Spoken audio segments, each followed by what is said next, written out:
to talk about the gift of prophecy.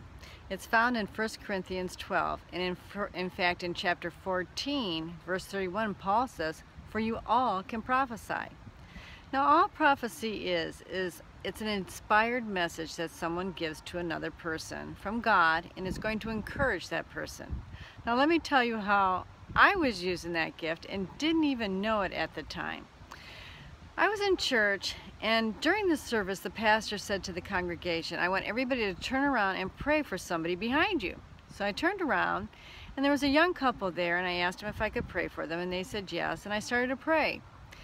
Well, all of a sudden I heard myself saying, "You're not a loser, you're not a loser," and I kept repeating that phrase, and I thought, what the, I got so embarrassed. It was such an awkward thing to say to somebody, and I ended the prayer real quickly, and I turned around embarrassed. Well, the story doesn't end there. 6 months later, I was in an event with the man that I had prayed for, and he walked up to me and he says, "Barb," he says, "do you remember 6 months ago when you prayed for my wife and I? It was the first time we had attended your church." And I said, "No, I don't really remember." And he goes, "Well, when you were praying, you had said I was not a loser." And instantly I remembered, and I instantly got embarrassed all over again. And I go, "Yeah, I'm sorry, I didn't mean to say." And he goes, "No, no, no." He says, "Let me tell you the story behind that." He said, "That morning before we came to church, my wife had called me a loser." I go, "Oh." I go, "Well, I'm sorry to hear that, but it explains why I kept saying that over and over again. I was so embarrassed, and so thank you for sharing that with me." But anyway, God wanted to encourage this man through the gift of prophecy. He wanted to let that man know that he wasn't a loser, that he was a winner. And that man had an experience from God, because there's no way I could have said that except through divine inspiration. God was letting that man know, "I know what's going on in your life. I see what's happening in your moments in the house, in your own house.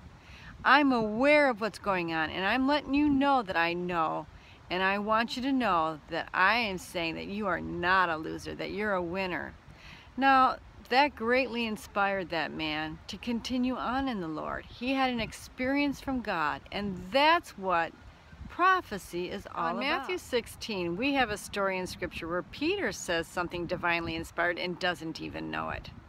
Jesus is asking his disciples, "Who do people say I am?"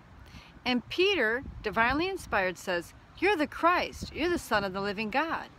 And Jesus says to him, "Peter, flesh and blood did not reveal that to you, but my Father in heaven did." Without knowing it, Peter just speaks what comes to his mind, and Jesus says to him, "Hey, that thought was divinely inspired." Now, a paragraph later, Jesus starts to tell his disciples that he's going to die and be crucified. And Peter goes, "No, never, Lord."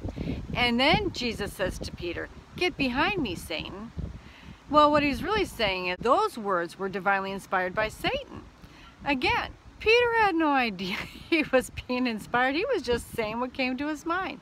And that's how it can be sometimes when the Lord speaks through you, or even the devil.